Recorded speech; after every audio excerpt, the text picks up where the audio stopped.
Greetings. I'm really pleased to be with Professor Pascale Allotey, the Director of the World Health Organization, SRH, HRP, and also my good friend. My name is Professor Kihara and Anne-Beatrice, the President of FIGO, and I really want to welcome all of you in this audience to this particular fireside chat. So please don't go anywhere. Stay on with us. We have a lot of issues to discuss. And I will start right from the top. We are in challenging and disruptive times.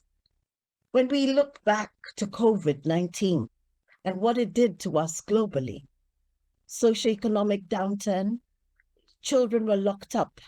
We observed a lot more teenage pregnancies, but as if that was not enough, we have been surrounded by climate change. I remember even in my country, we had drought, and at the same time, it had 2 episodes of locust infestations. Climate change has brought on food insecurity, malnutrition, humanitarian crisis. We have had a lot of wars and conflicts and changes in the geopolitical arena globally. I need not mention DRC, Israel, Gaza, Afghanistan. The list seems to be endless and very worrisome.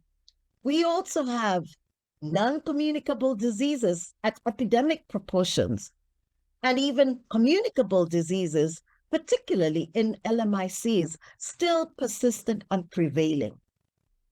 I am a bit worried, Pascale.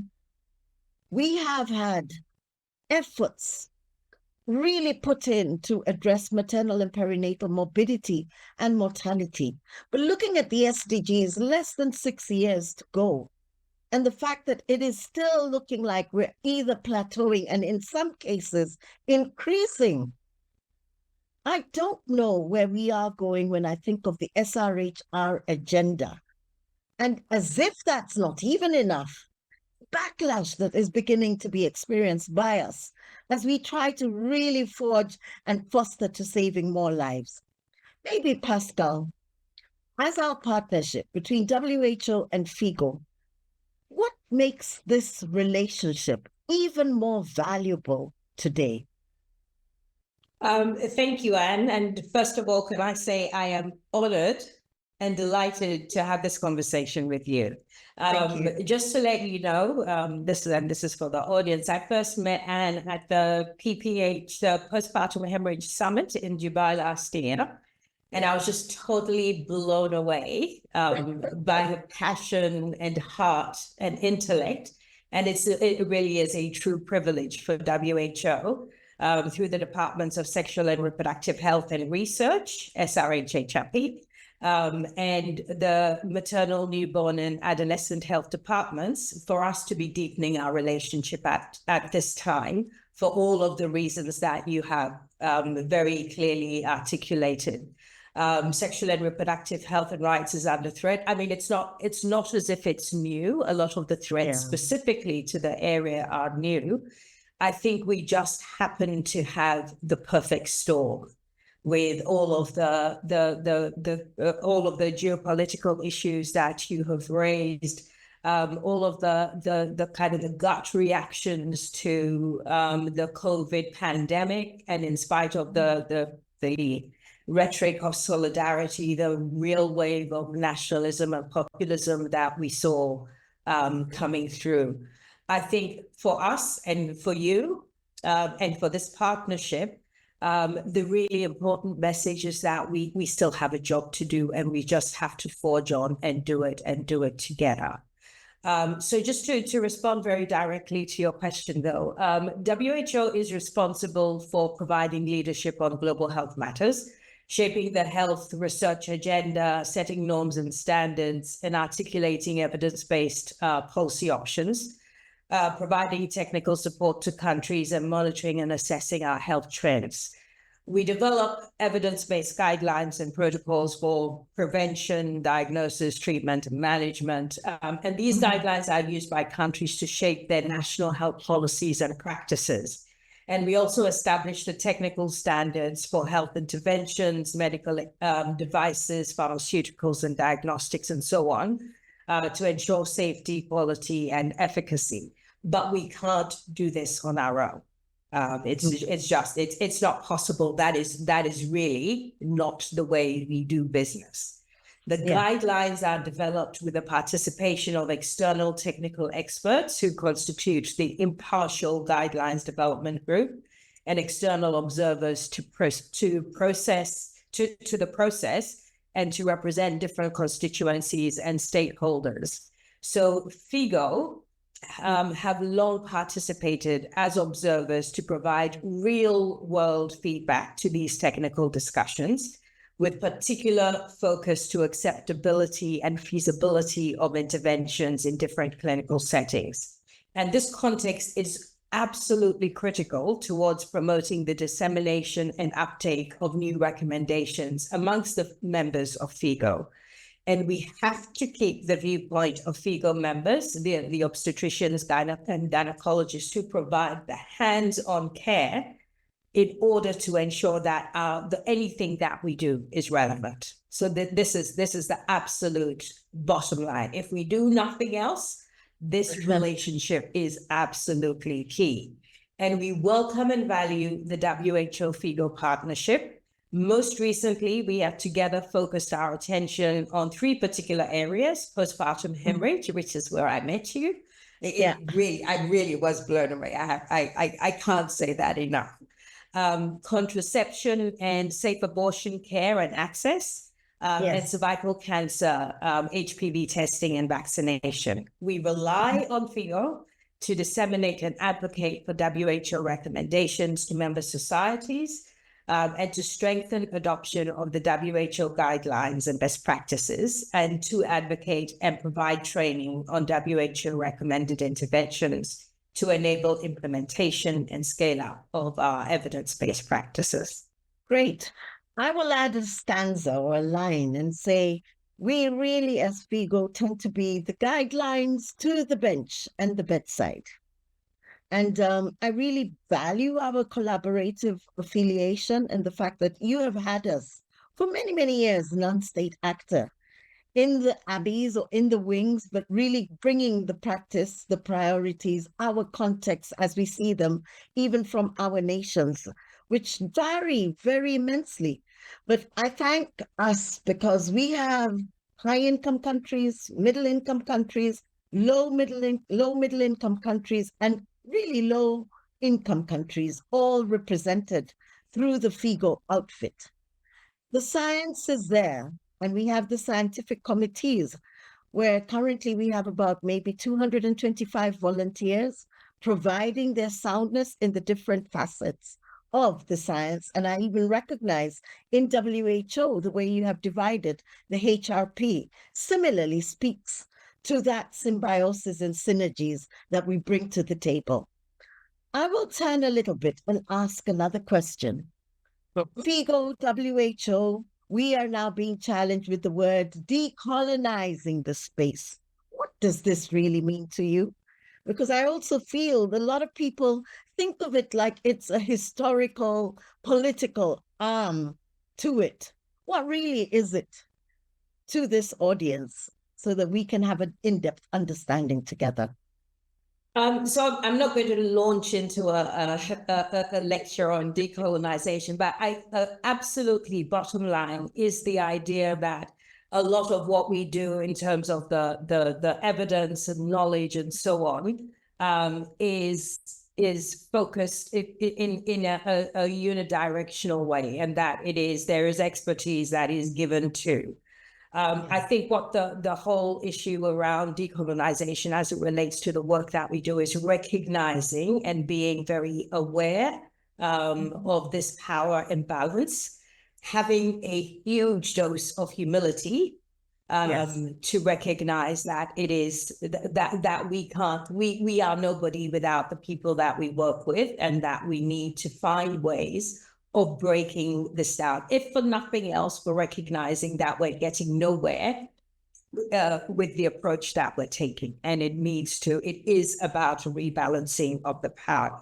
Now, I'm relatively new to WHO, and I have to say I have been pleasantly surprised and particularly impressed with the engagement of non-state actors, and civil society participation in capacity building, patient education, implementation research, advocacy, and so on. I guess what I can genuinely say is that I have found WHO to be a learning organization, and the current leadership is clearly very committed to meeting countries where they are. And in efforts to understand context and work with different actors and capitalize and leverage what are very limited resources towards our shared goal of ensuring health for all. Now, it's not perfect, and there are lots of critics, but I would challenge anyone to say that there really has been no change. I think it's not going to happen overnight, but there is a very clear sense that things are changing.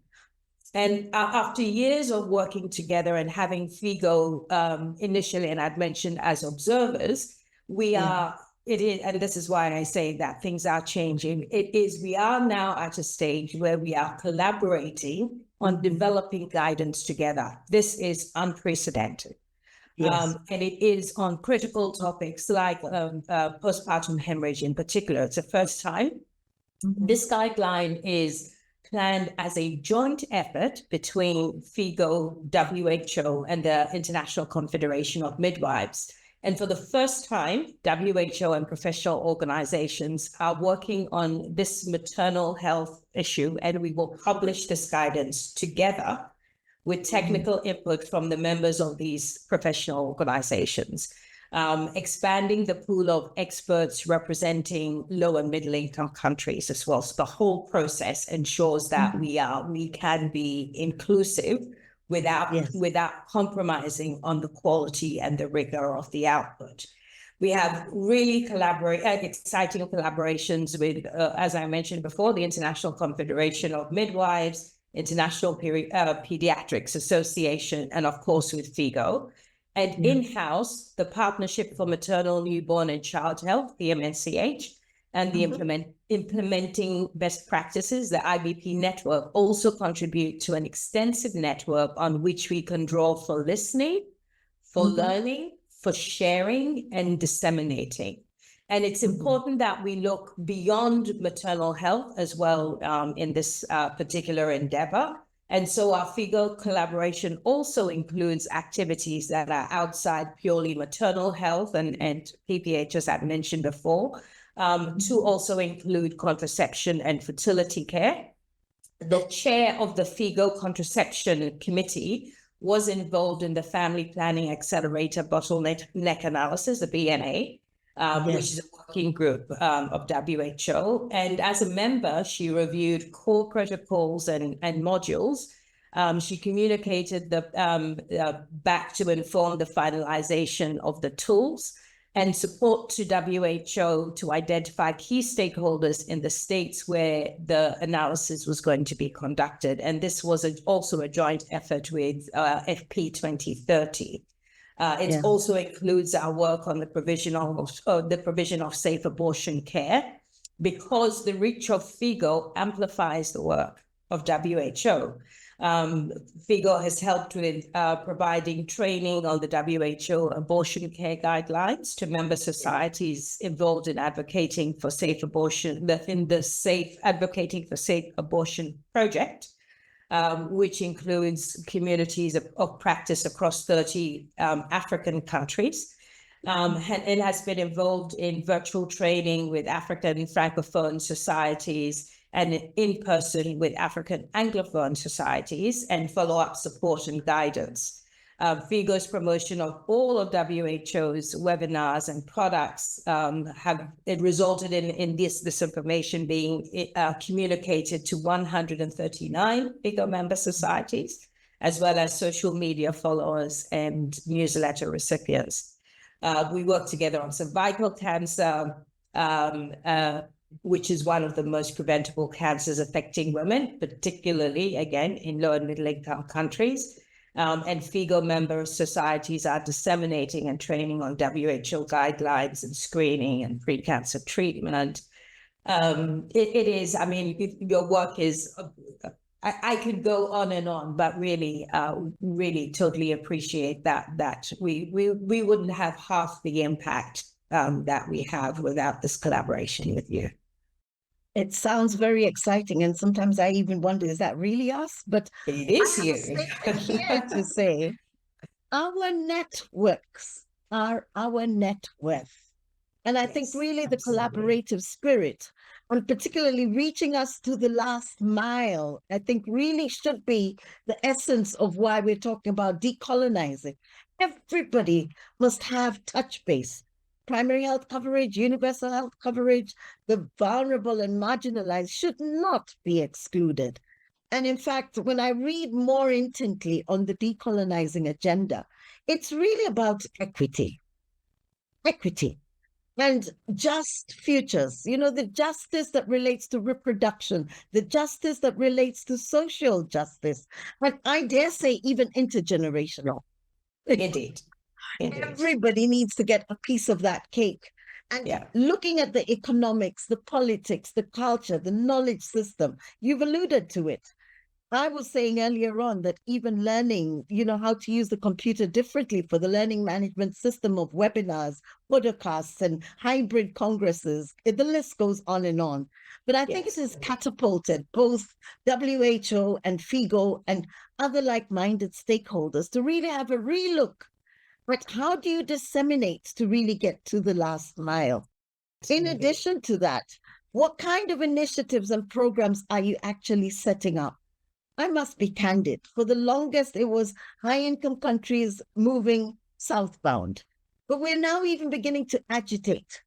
Should we really just always look in that direction? Or should we also begin to articulate South-South collaborations? You've alluded to what we're doing with Anglophone and Francophone Africa. And these are some of the reasons why we're moving in that particular direction. The other thing I want to speak to is our leadership.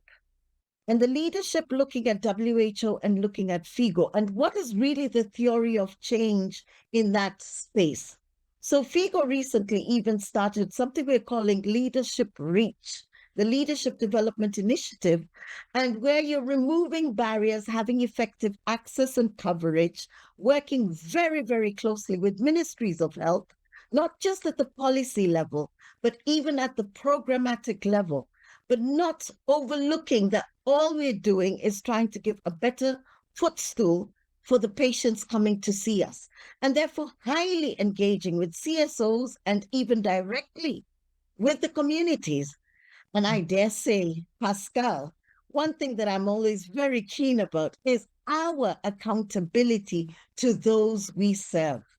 And I see that as the optimum for the decolonized agenda. Now, let me turn a little bit. SRH backlash, it's happening. I'll give an example. You had the Roe and Wade and how we had made gains with the abortion agenda. Then came the dogs, and things have just gone down south. That's in high-income countries. But I sit in Africa and still have a lot of maternal mortality from unsafe abortions.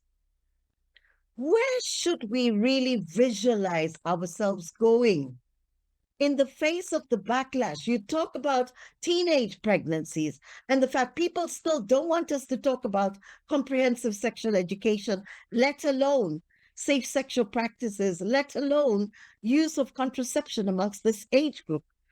What and where should we visualize ourselves going moving forward?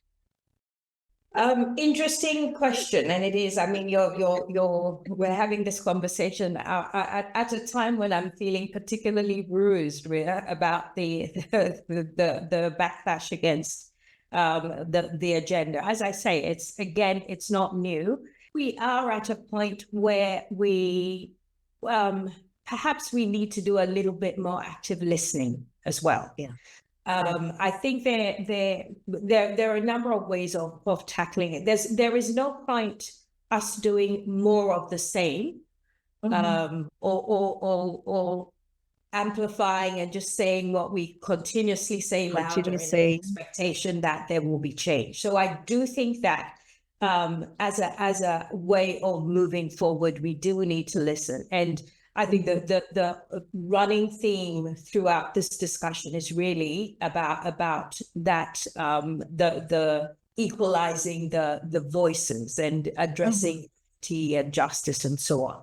So I do think, again, as I say, we also need a real dose of humility, recognizing that this notion of expertise might be useful in a particular sphere, but that sphere is not the only sphere of operation. We are working with people. We are accountable to people. So we have to open up and change the way that we do business. And we have to set in motion that process as much as possible. I mean, I think like just about every area of health, we often focus on the problems when things go wrong with our bodies.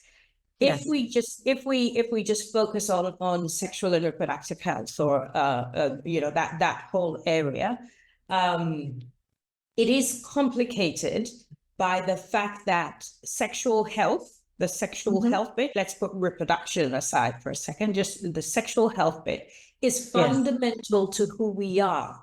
It starts with our bodies, how we define ourselves, how we interact with the world around us, with family, with friends, with intimate partnerships, how we fit into school, work, life, becoming productive in one way or another throughout our lives. It is how we define ourselves as people, fitting into a society. It's not about having sex. It's not about, and this is one of the issues that I think has been an important part of the backlash, that as soon as we focus on sexual health, there is this sense, even when we talk about the notion of body autonomy, that we are pushing a particular agenda, that I want autonomy so that I can go and do whatever I want.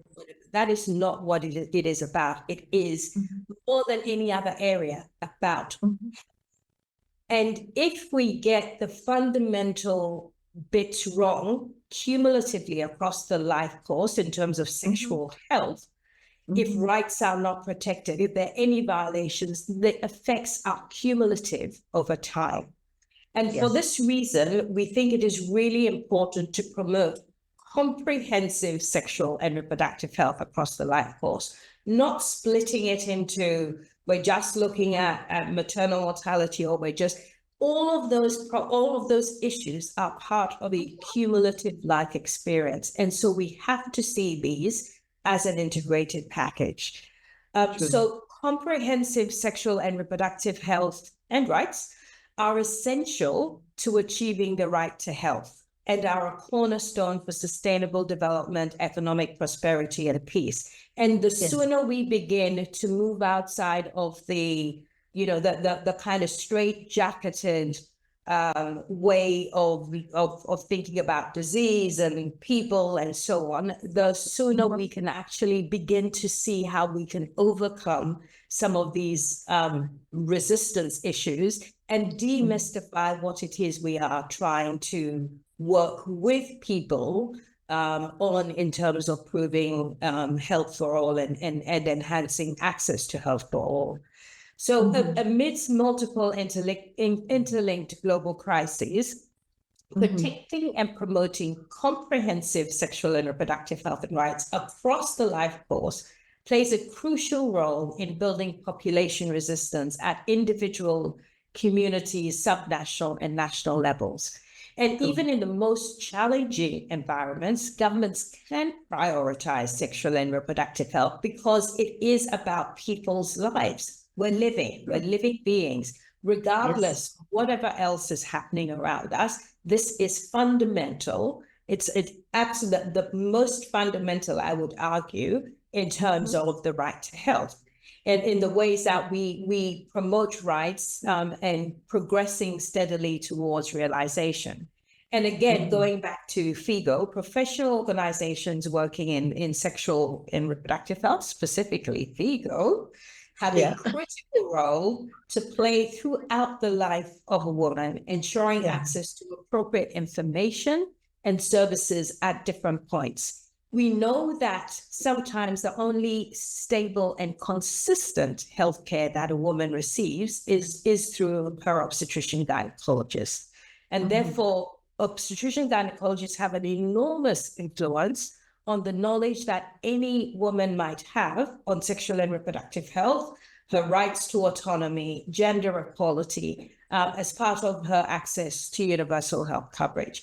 So ultimately, I think for me, in terms of this really rich opportunity now for us to really deepen the engagement with FIGO, is that as you're learning to overcome and work against or with or towards a stronger sexual and reproductive health and rights agenda, regardless of or against, however we end up working on this together. As you're learning, it's really critical that we engage with you and share that learning, because we all come at these issues from a different space. Perspective. Indeed. And there's no single way of addressing it. We have to do this together.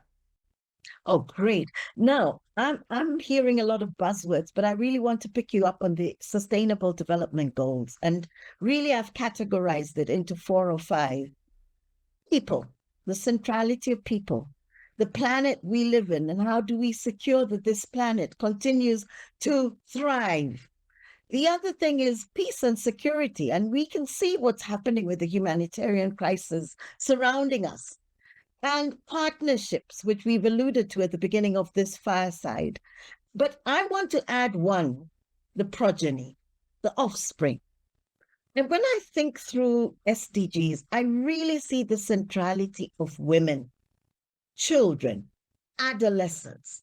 And that's where I really springboard with FIGO and tell them you are in a fountain where the woman placed at the center should really become the most prized person. If I was asked, Anne, where would you put your money? I would say the most important thing is investment in human capital, nothing else. And really, I feel it's a privilege that WHO, through your esteemed directorship at SRH and HRP and FIGO's work, can really resonate very well in addressing that return on investment portfolio. We have Mohammed Fatala, the late, who was a previous president in FIGO, who said this: we know why women are dying. We clearly know. We know what's the problem. But societies are yet to decide their lives are worth saving.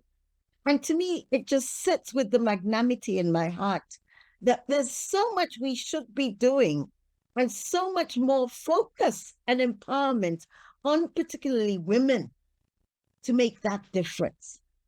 And to actually see, we shouldn't fragment that woman into little bits and pieces, because we tend to just see her as a reproductive being or her as a sexual being, but look at her in the holistic.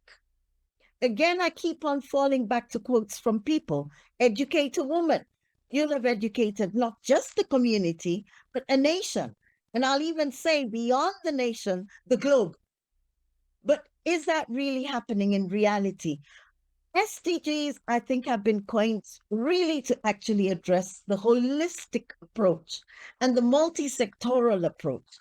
In FIGO, we have those scientific committees, and I keep telling them, do not work autonomously. You are so interlinked. And this really brings on the issue of a multidisciplinary and a multi-sector approach. Actually, I'm telling people now, throw the box. WHO, FIGO must throw the box and not just think health. But as your theme resonated even in the World Health Assembly, all in health, all policies, regardless of wherever you are, should be speaking with heart, speaking to health. And again, it also said health in all. Nobody should ever be left behind. SDGs, very clear. So I'm really excited that it is at this time, despite all our headaches, we have to really come together and rally together to make it better. I will also move to something else, and you mentioned and touched on it, the issue of collaboration even with the International Pediatric Association, the International Confederation of Midwives. And I want to speak to the midwives, and even looking at currently where we are beyond the PMNCH is the fact that we're having a lot of people pushing for midwifery-led care, and ourselves who may even be resisting midwifery-led care. And maybe start off by saying a lot of the frontline provision of services is not by the gynecologist. The person who most patients first encounter will be now the community health promoter, followed by the midwife, and then it cascades upwards.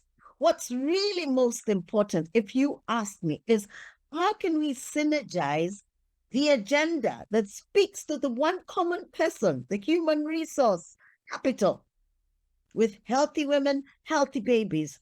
Number two is how can we collaborate and have the continuity of care that you have alluded to, where the patient can even select, I want to be seen by a midwife. If there is a problem, then they can cascade it onto us. And have that continuum where we're moving from prevention into diagnostics, into curative, into rehabilitative, into palliation. So for me, I don't see the war, but I can see there are a lot of bad blood, I must mention this. And at the same time, people who are actually beginning to say, no, wait a minute, let's have a rethink. Which way should our health be going? And I really want to ask you, Pascale, you're in WHO. Is it now moving upstream to preventive and health promotion? Or is it still old school of curative medicine? Maybe you can answer that. I think just listening to you, everybody will agree with my statement in the beginning about your passion and your and how infectious it is actually. Yeah. In looking at this, in moving forward on this agenda.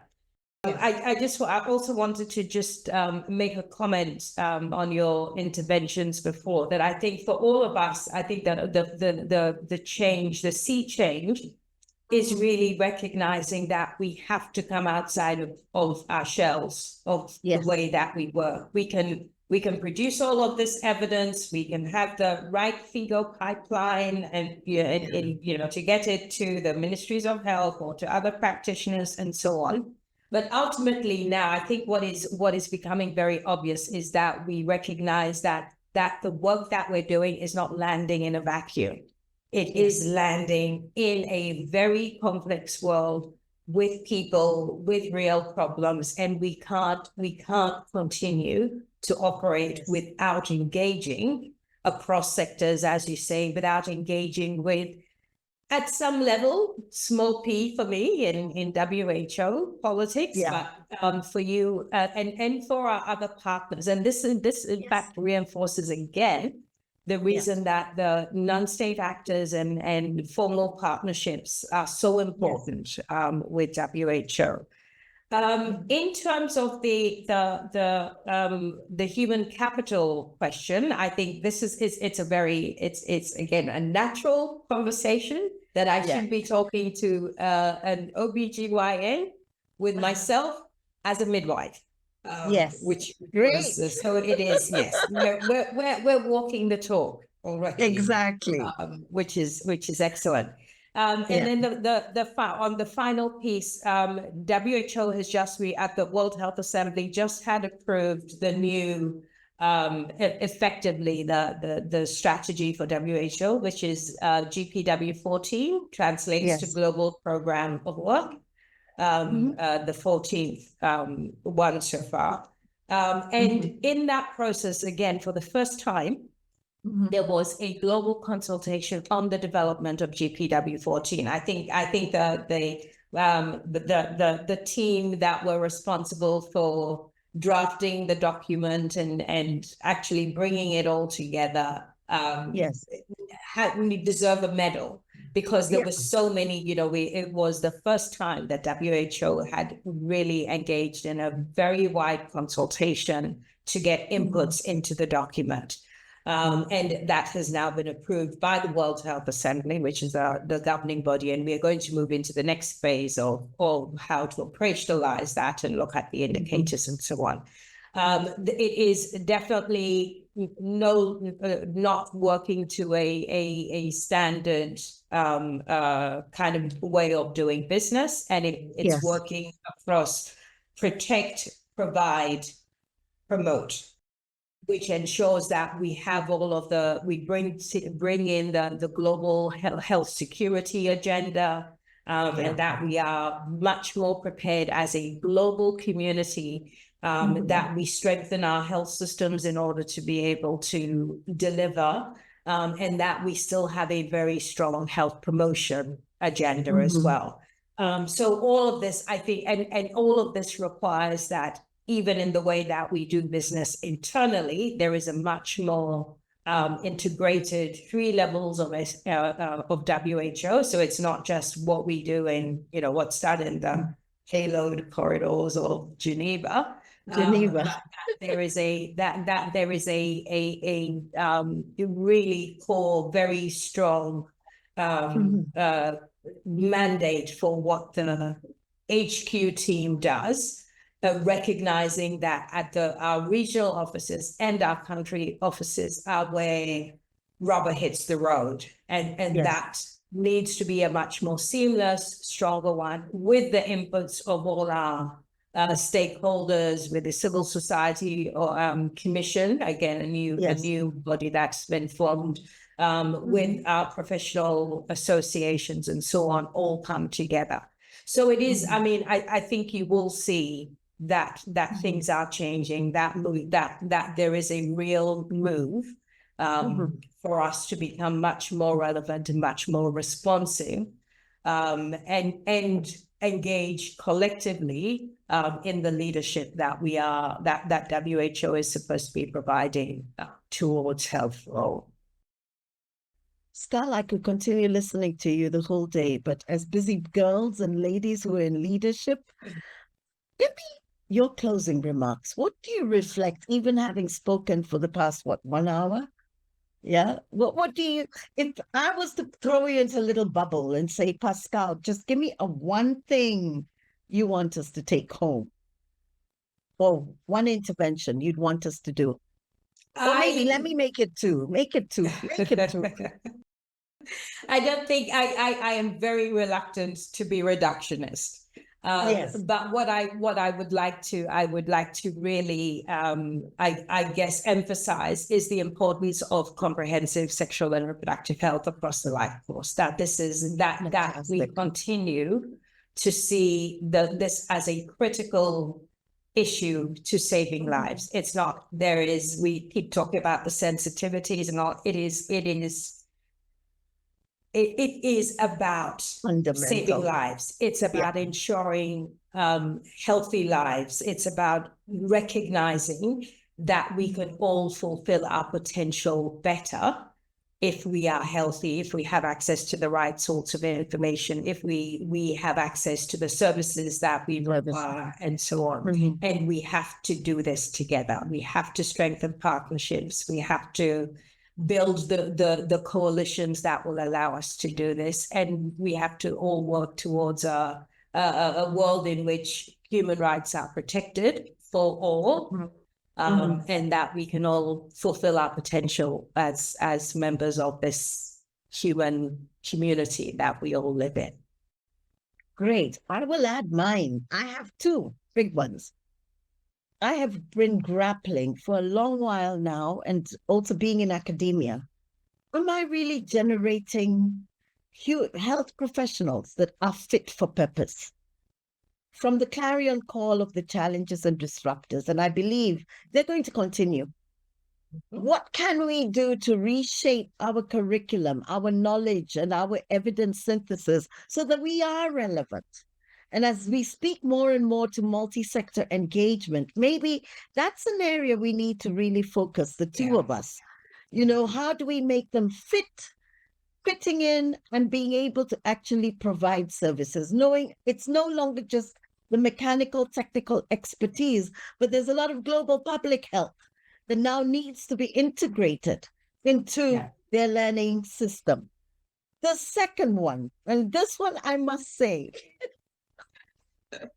is to challenge the women professionals. You're a midwife, I'm a gynecologist. How many other women health professionals are there? But how many of us are stepping out and saying, I'm not just a health professional. I am a mother. I am a grandmother. I'm an auntie. I'm a cousin. I'm a niece, blah, blah, blah. Stepping out and saying, I know where the shoe bites most, and you're not going to keep me quiet. The voice and agency amongst women health professionals to become the leaders in leading the pack, that every woman, every child must receive quality care and be safe and be saved. And I believe the day we will all step out and stop shying off, I know I'm fighting a cultural norm, particularly where I come from and where you come from, but I honestly feel we can't be put a lid on anymore. Shout out, let's really have this partnership going and our voices and agency heard all the more. I want to sincerely thank you for your time.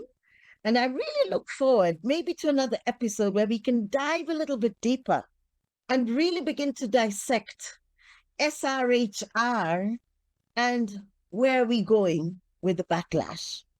Thank you so much. Highly appreciated. And all the best to my colleagues in Geneva as we continue this battle with trying to get SRHR at its best. Thank you. Super. Thank you so much, Anne. It's been a real privilege. Thank you. Thank you. Thank you. Thank you very much.